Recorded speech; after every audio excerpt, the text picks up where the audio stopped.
Hi everyone, I'm Sean Grant, and I help people overcome anxiety conditions such as GAD, OCD, PTSD, panic attacks, and anxiety-related phobias through my one-on-one personalized coaching program. If you suffer from any of these anxiety conditions and you are struggling with ending your own suffering, if you are struggling to do what you probably know you should be doing to get better, but can't seem to bring yourself to doing it, if you have been to doctors, therapists, counselors, and other professionals, tried all sorts of programs and techniques to get better, but you are no better off, then this could be the most important half hour of your life. Because in this case study, I'm going to discuss the three biggest myths, the three biggest misconceptions that in my experience with helping sufferers all over the world over the last 9 years will be responsible for holding you back, blocking you from taking the steps necessary for you to get well again. So if you are serious about healing yourself, if you are willing to finally do what it takes, if you want to be normal again, be able to do all the things that you used to do, but now you find too difficult to face, grab yourself a cup of tea and a bicky and get settled in.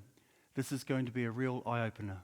Now, to those of you who are just passing by looking for a quick fix, don't waste your time, because there are no quick fixes or tricks or gimmicks here. There are no shortcuts or magic bullets to true healing. It took time and effort to develop your anxiety condition. It is going to take time and effort to remove your anxiety condition. But I'm guessing you already know that. So maybe do yourself a favor and stick around. As a sufferer, you have nothing to lose, but lots to gain.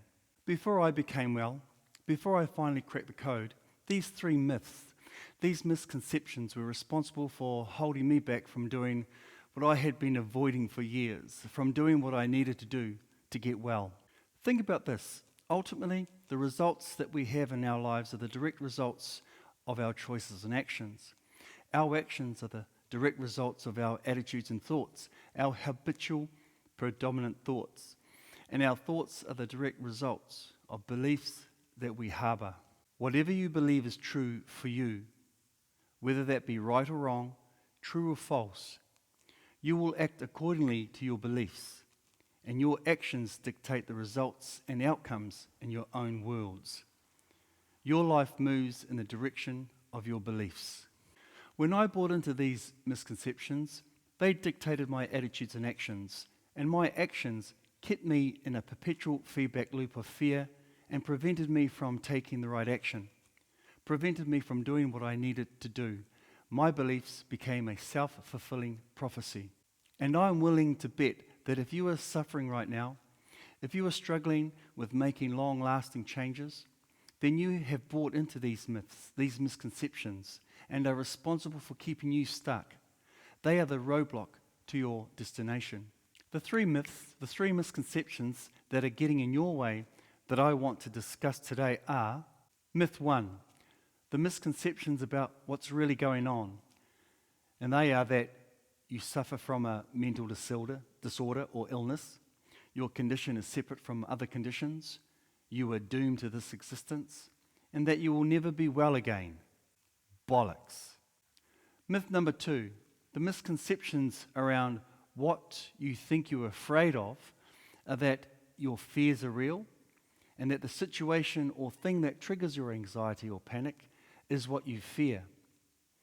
These misconceptions will surely lead you down the garden path and are so far from the truth. Myth number 3, the misconceptions around what you think the answer is, and that is that the only answer is using managing or coping strategies and techniques like medication, therapy, and the best way to protect yourself is through avoidance and monitoring your every move. This is just wrong in so many ways, and I'll explain why. Now, before we go any further, it's probably a good idea that I tell you a little bit about myself. For 15 years, I myself suffered from GAD, panic attacks, social phobia, and agoraphobia.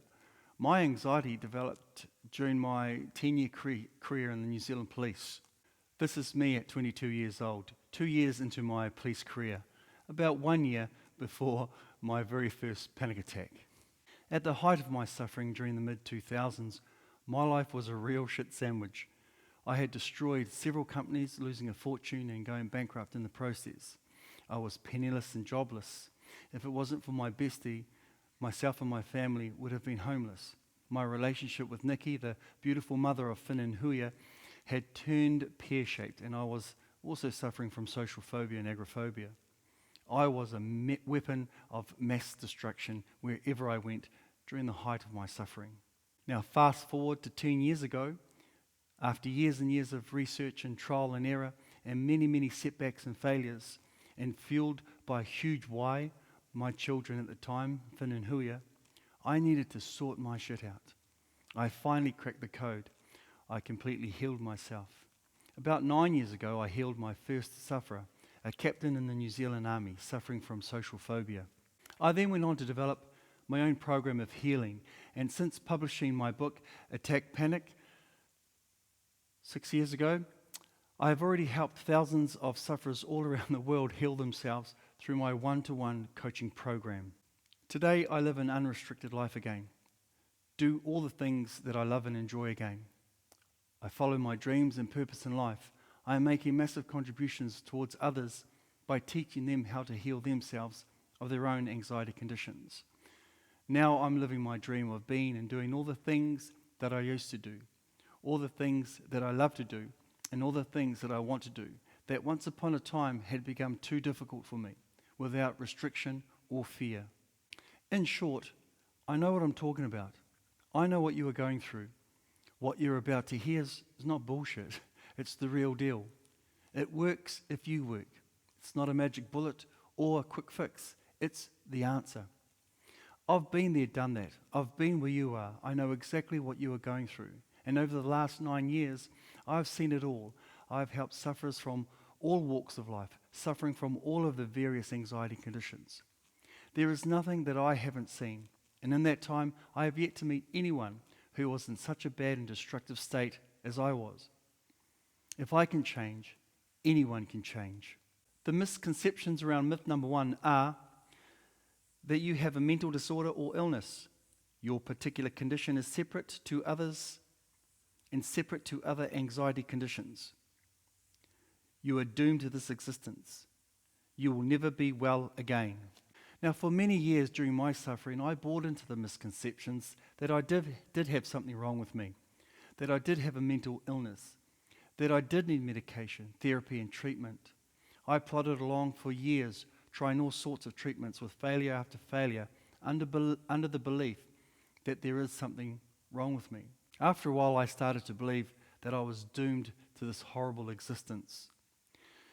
If you believe that you do in fact suffer from a mental illness, that maybe your PTSD or OCD is a mental disorder, you probably also believed that you need medication, ongoing therapy and counseling, and that your disorder is something that you have to cope with and manage for the rest of your life, that you will never be the person that you once were, that you will never ever get to do all the things that you once thought were possible. Believing that I did have a mental disorder, a mental illness, influenced how I treated myself and others. It influenced how I reacted to my anxiety. It influenced my behavior. I would simply use avoidance techniques to cope with and manage my anxiety and panic. And this was very destructive for not only me, but for those around me. Does this make sense? And this behavior and attitude kept me in my anxious state. This was a feedback loop, constantly feeding back on itself, a self-fulfilling prophecy. You do not have a mental disorder. You are not going nuts. You do not have an illness or disorder. There is nothing wrong with you. Anxiety is a normal part of our daily lives.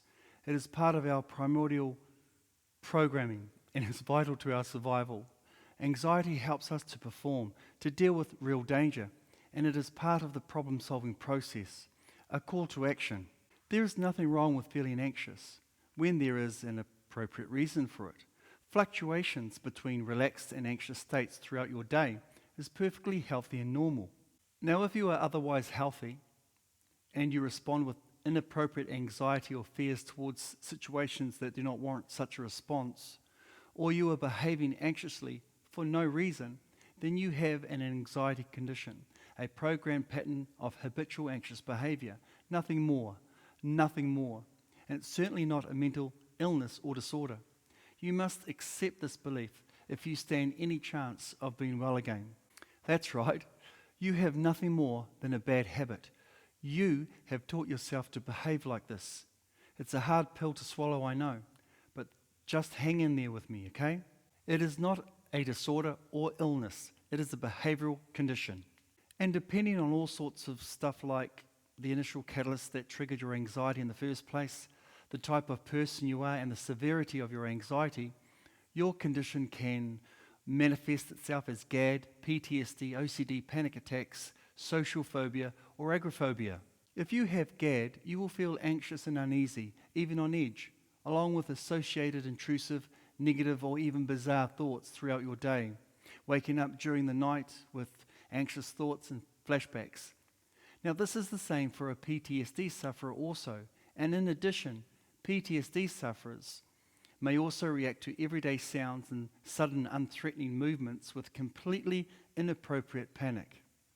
An OCD sufferer will experience high anxiety and panic if they do not perform one of their many rituals, or if they do not remove themselves from a place because they fear they will fall ill or because of germs. A sufferer suffering from social phobia, for example, will trigger anxiety and fear, and maybe even the fight or flight response, just by the very thought of going into public. Whatever it is that you suffer from, it is not a disorder or mental illness. It is a learnt pattern of behavior.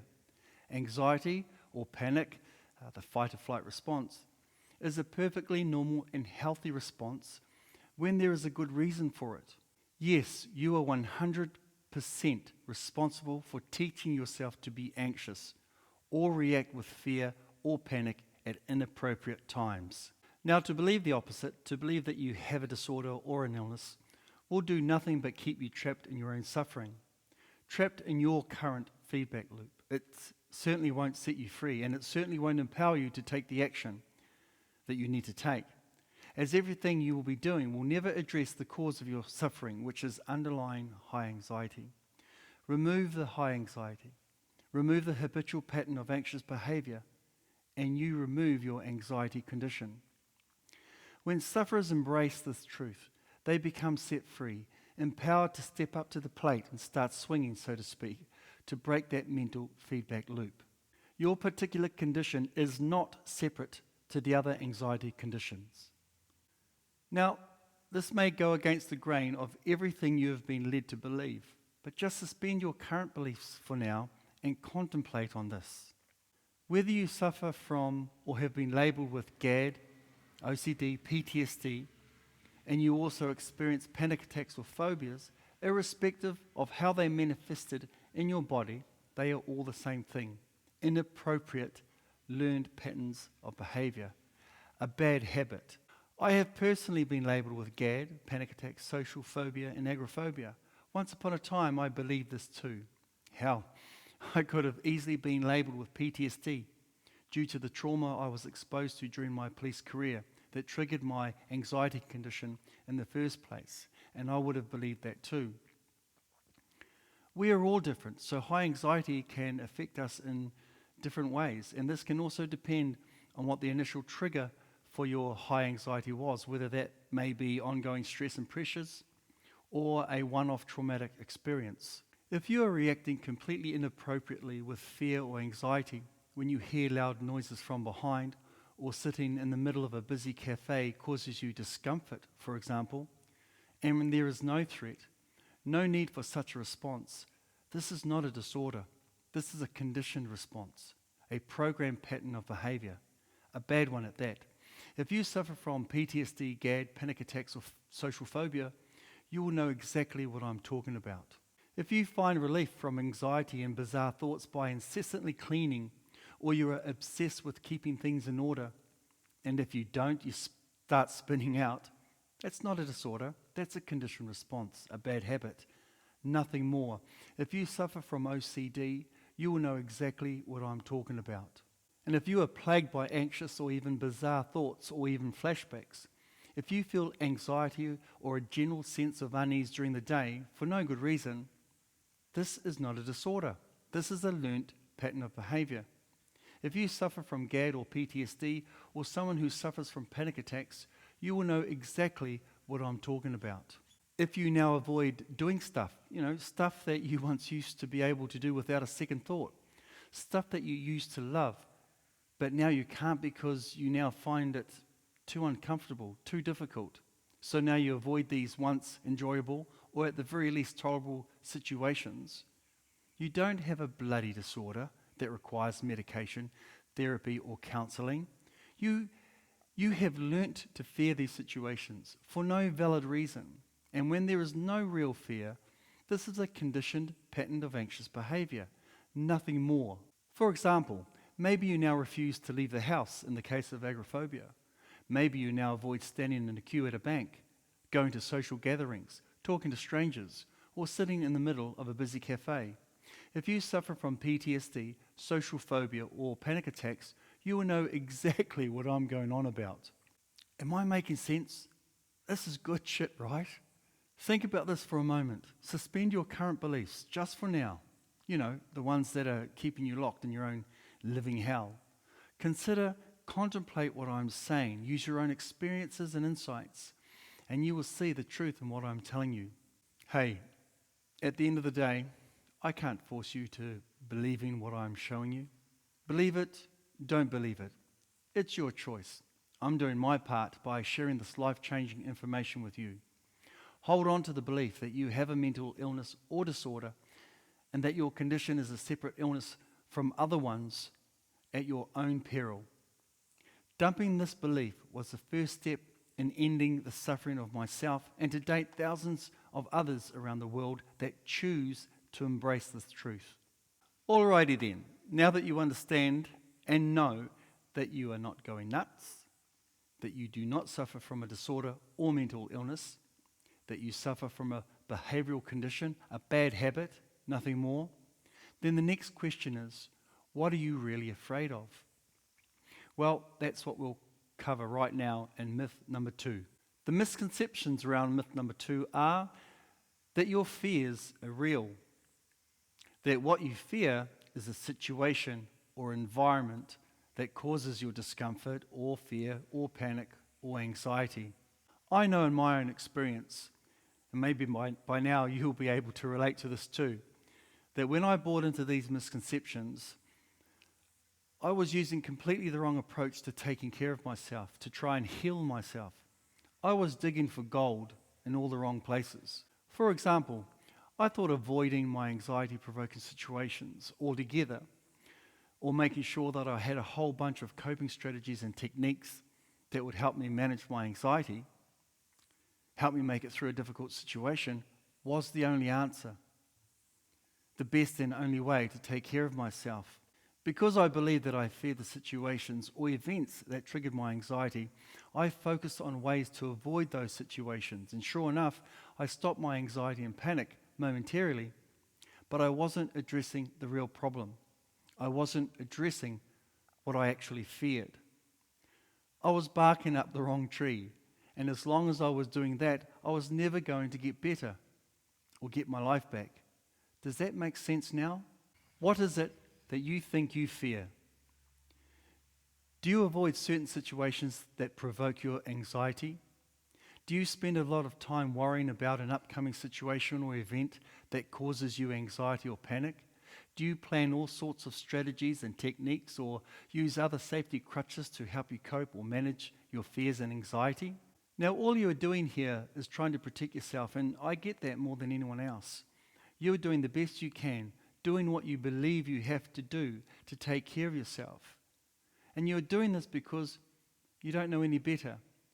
You have been led to believe that it is the situation that triggers your anxiety or panic. That is the thing that you fear. And this is completely wrong.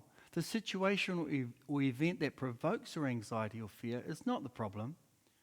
It's not what you actually fear. You don't fear the plane, the car, the killer queue at a bank. I've looked into this, and no one has ever died from standing in a queue. You do not fear what is happening beyond your letterbox, the sleeping bag. Don't laugh, that's a thing. Loud noises from behind, sitting in the middle of a busy cafe, or even crowds. As long as your actions that you are taking to protect yourself are based on this falsehood, you will never get better. You will in fact just make the situation worse as you begin to restrict your life in ever-increasing circles to try and protect yourself. Now, rationally, you know that you are not going to come to any harm standing in a queue at a bank overlooking a balcony several stories above the ground. You know rationally that flying in a plane is way more safer than driving. In fact, your chances of dying in a car crash is about 1 in 5,000. Your chances of dying in a plane crash is about 1 in 11 million. So if you have a phobia of flying, for example, shouldn't you also have a phobia of driving cars or being in a car as well, given that the fact that you are more likely to die in a car crash? Your chances of coming to harm or something really bad happening while you are standing in a queue at a bank is 0. And you already know this, so what's the problem?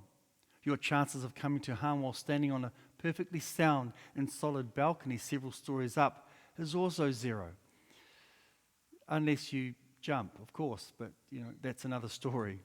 So then, if you know this rationally, you know you can't come to any harm, you know your fear is silly, or your anxious or panic response is inappropriate, why can't you rationally say something like, piss off, there's nothing to be afraid of here, or harden up, or get over it, or just even ignore it and turn your back?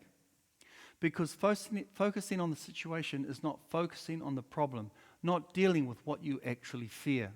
The situation is not what you fear, not even close.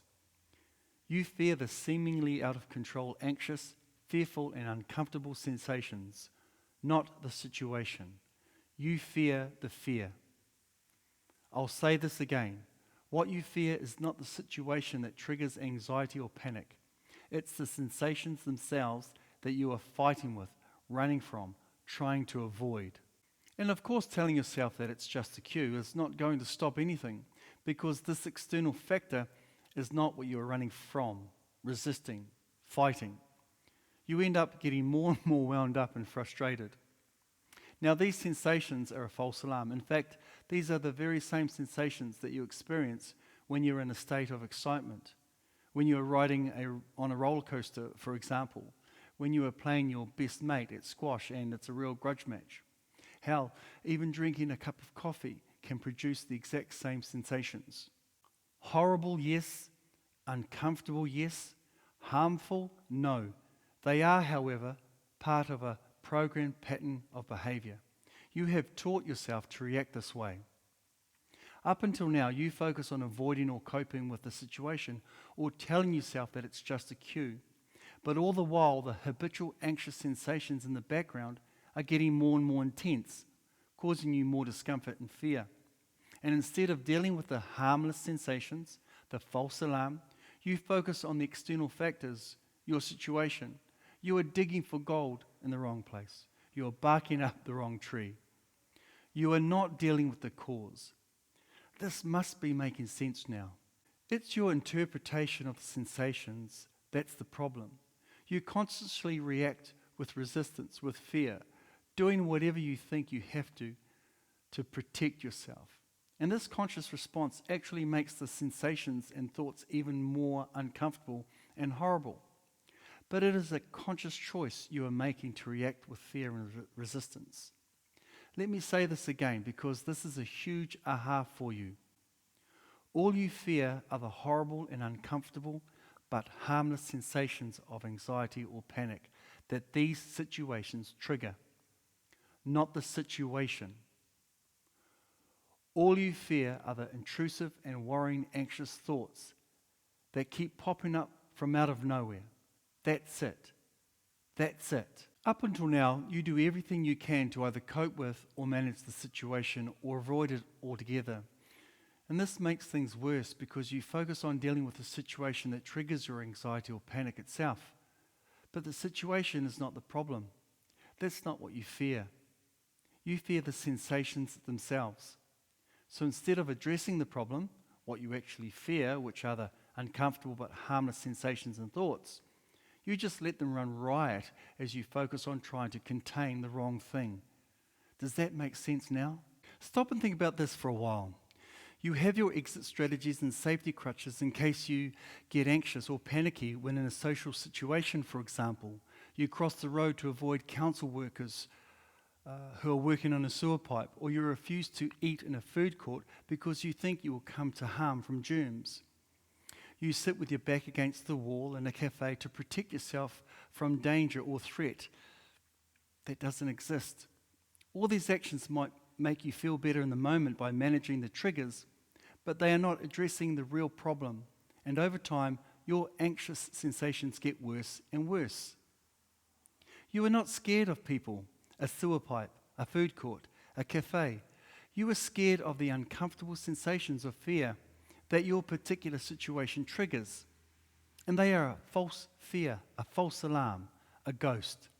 Okay, so let's now have a look at myth number 3. The misconceptions around the third and final myth are that the answer to your suffering is managing and coping tools like medication, therapy, and the best way to protect yourself is through avoidance, running, or monitoring your situation.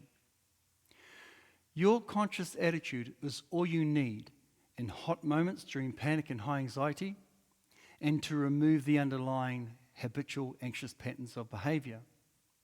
All you need to end your suffering forever is your conscious attitude. That's it.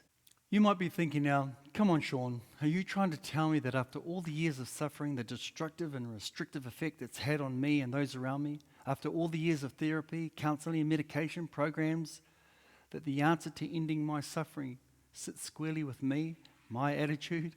That can't be right. It can't be that simple. Sounds like bollocks, Sean. Yep, pretty much. That's exactly what I'm saying. Please bear in mind that I suffered for 15 years.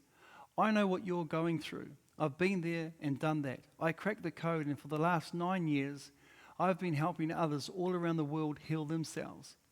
I know what I'm talking about. There's no bullshit, tricks, or gimmicks here. Just old-fashioned hard work. To win over panic and anxiety, you don't need medication. You don't need therapy or counseling. All you ever need is your conscious attitude, to exercise your conscious choice of how you want to react or respond to the horrible, uncomfortable, but harmless sensations of panic and anxiety. Here's a quote from one of my favorite trainers, and who was among the many coaches and trainers who were instrumental along my own journey of healing, Dr. Reed Wilson. Your resistance, your commitment to fight or avoid your discomfort actually causes your continued problem with panic. The single most important way to win over panic attacks is to change your attitude towards the panic. How are you currently protecting yourself, keeping yourself safe? Avoidance, rituals, coping strategies and safety crutches, medication? Your attitude, the conscious choices that you are ultimately making in the present moment on how you react to your anxiety or panic, whether you run and hide, avoid, use coping strategies, or whether you choose to walk straight into your fear head first, drop all your guards, and let your fears completely engulf you, determines whether they just hang around as a mild background irritation, or they spiral out of control into high anxiety or even panic. Wait, what? Now you're telling me that the answer after all these years of suffering is to just rock on into the situation that I fear and completely give in to my fear, to allow my fear to completely engulf me? You sound like you're the one that's actually gone nuts, Sean. My answer to that is, have you tried it? I can understand your reservations, especially if you have been struggling for so long. With the correct attitude, yes, I do expect you to just walk into what you think you fear and completely give in to your fear. So let's talk about the correct attitude. All of the things that you do to protect yourself, to help keep you safe, to cope and manage your anxiety and panic, seems like a good idea at the time, but it's completely the wrong thing that you should be doing in hot moments. Whether you use coping strategies and techniques to help you manage your way through your hot moments, whether you just avoid the hot moments altogether, whether you take medication or go to therapy and counseling, you are just sending the wrong message. You are sending a clear message to your subconscious that you need protection, that you are in danger. So it will respond accordingly with more anxiety and sensations, preparing to protect you against, well, nothing. There's nothing to fear. This behavior or conscious attitude is based on resistance, based on fear, and all you are doing here is fueling your anxiety and panic, making things worse in the moment. And you are certainly not addressing the problem, you are focusing on the wrong thing. Instead of running, avoiding, coping, you are going to throw away all your excuses, safety crutches, coping strategies and techniques, and walk straight into the heart of what you think you fear and let it do its absolute worst. Now, this attitude may seem ridiculous and scary at first. It just seems completely counterintuitive to what you think you should be doing in a hot moment. This approach is called paradoxical intention. It's based on non-resistance and fearlessness and completely disempowers the anxiety and panic response. It starves anxiety and panic of its vital fuel that it needs to thrive, and that's a conscious, resistant, and fearful attitude. Your conscious attitude, in this case, a paradoxical intention, is the only answer to completely destroying anxiety and panic. I have seen this work 100% of the time across all conditions all over the world, and you can do this too. When you stop running from fear, fear stops running you. Take what you have learnt so far along with your own journey and experiences, and you will see the obvious truths here. If you want to be well again, if you want to live an anxiety and panic-free, full and vibrant life again, doing all the things that you want, doing all the things that you love again, then this is the only answer.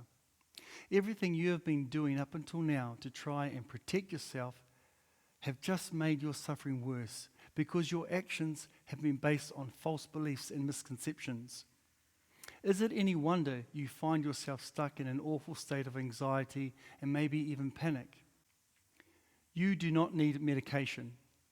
Now, medication is nothing more than a band-aid, a coping strategy. All medication will do is mask your symptoms of anxiety.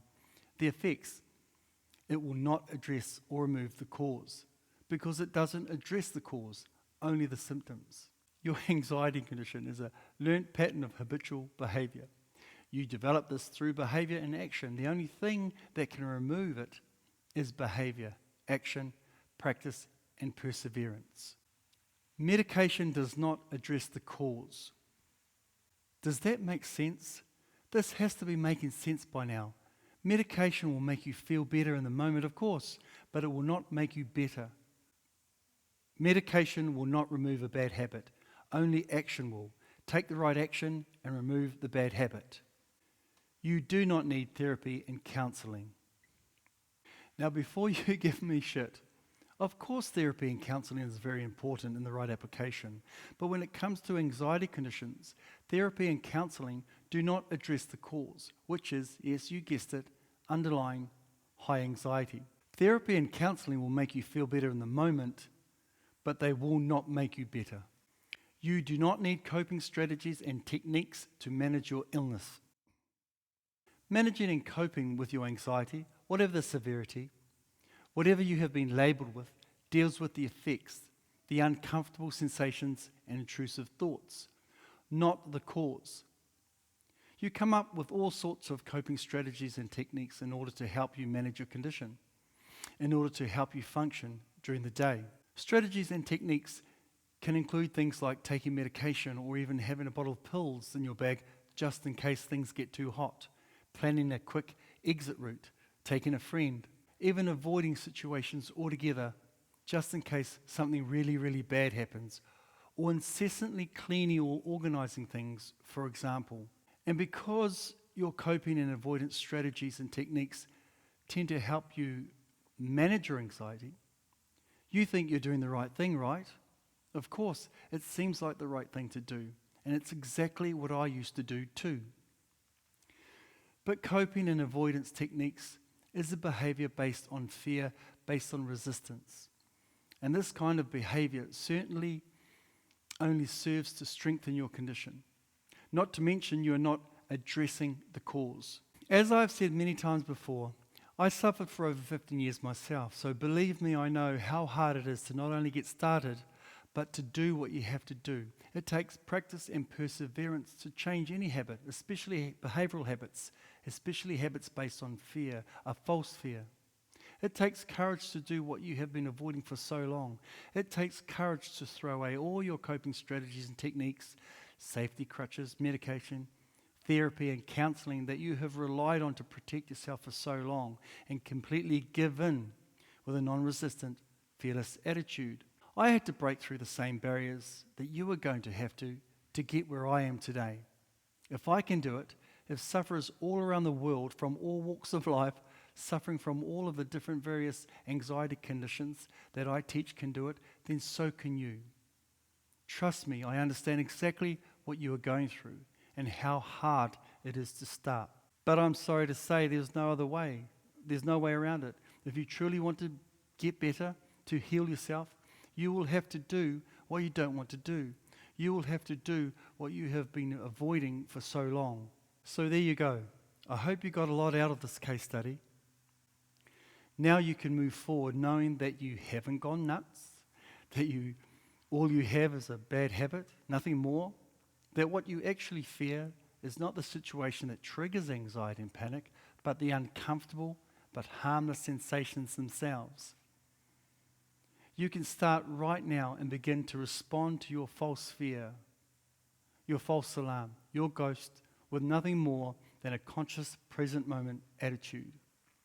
I want to end this part of the case study with another quote from Dr. Reed Wilson. Techniques will not conquer panic, attitude will. So where to from here? Well, if you're still with me, you most likely are finding it hard to take the first step, finding it hard to get started, or even finding it hard to stay on course and reach your goals by yourself. Most likely, you want results faster than what you are currently getting, if any at all. And most likely, because you want to follow a proven program from someone who's been there, done that. And if you're still with me, you are definitely someone who is willing and ready to finally do whatever you have to do, finally do all the things that you know you should be doing to reach your dreams of being well again. So here are some tips and takeaways to speed up the healing process for you. Don't make the same mistakes that I did. Find a good coach and do what you are told. A good coach will speed up the healing process for you and get you to your goal quicker than if you did it alone. But that doesn't mean you can't do it alone. I did, eventually, but it took a long time and at a huge cost. Make a plan of how you are going to do what you were told. Making a plan will be part of doing what you're told. Build routine around your plan so that you are constantly practicing and persevering with doing what you're told. Practice, practice, and practice. Maybe I can help you. Maybe I can't. I've helped thousands all around the world so far. No reason why I can't help you. If you want to see if you qualify for my help as your coach, fill out the short survey and schedule a free coaching session with me. What the hell, I hear you say? I have to see if I qualify for your help? Yep, pretty much. This is not my first rodeo. And while I have seen thousands of successes all over the world over the years, I've also seen my fair share of failures from sufferers who simply will not do what they are told. To heal yourself, you are going to have to do things that you have been avoiding for a long time. The very things that you don't want to do, that you are afraid to do. You are going to have to be prepared to step up to the plate and start swinging. You are going to have to hunt down the ghost, the false alarm, and grab it by the scruff of the neck and take control. And I don't want to waste my time or yours. Not all of you are going to do what you have to do. Sad but true. It's just the way it is. So I want to know whether you are ready and willing to take action. Does that make sense? So schedule a call with me now and let's see if I can help. At the very least, we'll get to catch up personally and have a one-to-one session for free. And if I can't help you, I'll make sure you get on the right path. And I'll send you a free copy of my book, Attack Panic, for your troubles. Talk soon.